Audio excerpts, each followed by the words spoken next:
Welcome back to WagerTalk.com. We're going to take a look at a college football selection. Wake Forest at North Carolina State. This is going to be Brian's free play. Brian, before we get into this one, big week for you. We've got the Golden Nugget $50,000 football showdown challenge. I don't know what name they're calling it. But you're entering the second round as the #1 seed. Congratulations. We've had 2 of the second round matches already completed. So there is only, what do we got? 6 people left. 6 people. 6 people left. 2 of the 6 are going to advance in, 2 of the 6 well, on 2 of the 4. Wager Talk, I believe. 2 of them are, yeah. Obviously, you, the #1 seed, and I'm the #3 seed. My match is next week. So I'm rooting hard for you, sir. I'd like to see you in the finals. Literally, I would like to see you in the finals. Personally, head-to-head. Yeah, that would be a fun matchup. But good luck this week, and you've done very well in that contest over the years.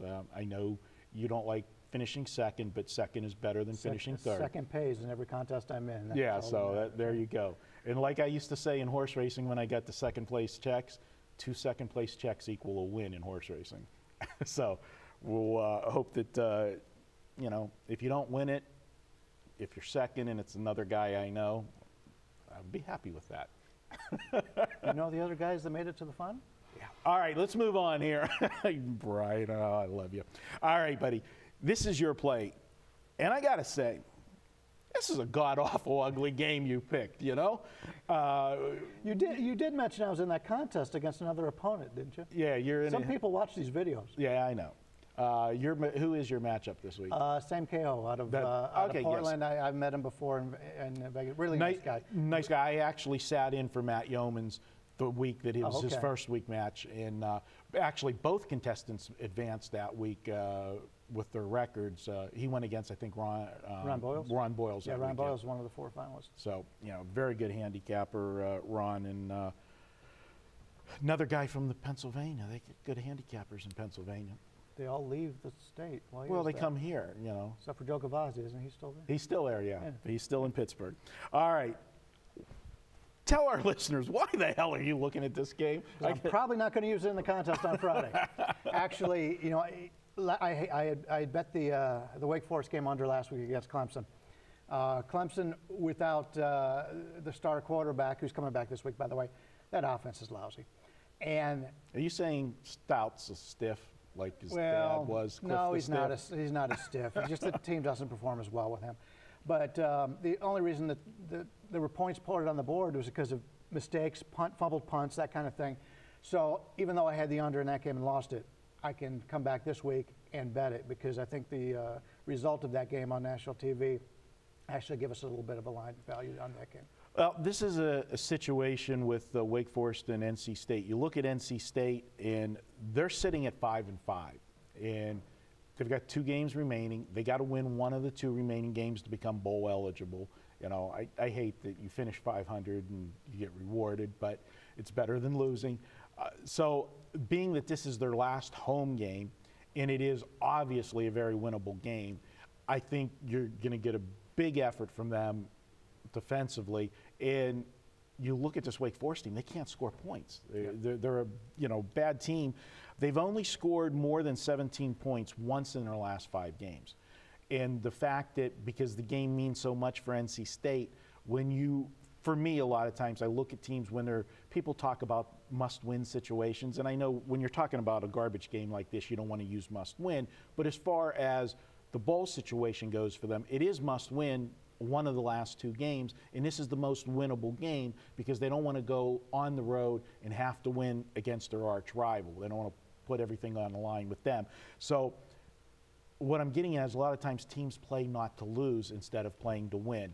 And when you got a team that doesn't score a lot on the other side, and you got NC State that might be a little bit more conservative in a game plan, not take chances, I think that plays right into your thinking. Why do I even show up? You've given all the reasons for this under. Yeah, it's right. It's NC State, very conservative here. They need the 1 win to become bowl eligible. And they have not been a great favorite at home. And, you know, Wake Forest, I think, believes this is a winnable game. I mean, they played Clemson pretty well until they tired at the end of that game. Wake Forest has no running game. In ACC games, they're running for 1.1 yards a carry. But they have a freshman quarterback that they can't protect. So what do? You have to run the football, even though you're going to struggle. Now, NC State's defense isn't up to the level of some of the other defenses they've gone up against. So I think Wake will have a little bit of success on the ground. Obviously, we've talked about this in the past. When you keep the ball on the ground, time comes off the clock. I don't see Wake Forest doing a lot of passing in this game, once again, because they can't protect the quarterback. And I think the quarterback, being a freshman behind this offensive line, has actually played pretty well this year.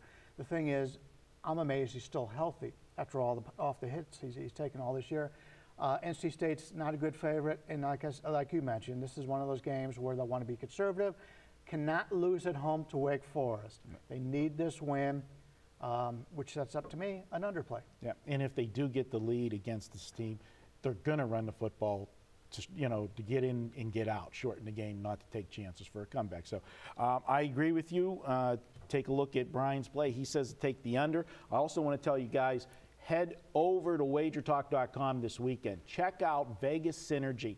Now, if you don't know anything about Vegas Synergy, read the description about this group. It's a sharp betting group of guys here in Vegas that I know, respect a lot, and they are making a move on a game on Saturday. It's their biggest college play of the season so far. It's a 5% play.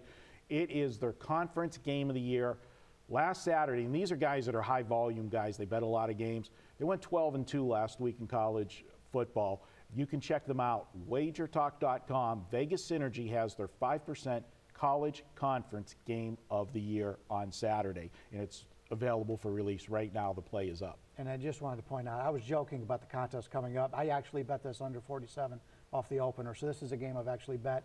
I do like this game, but you're right. It's an ugly game, and we're taking a total on an ugly game, and it's not a high-profile contest. All right, but you know what?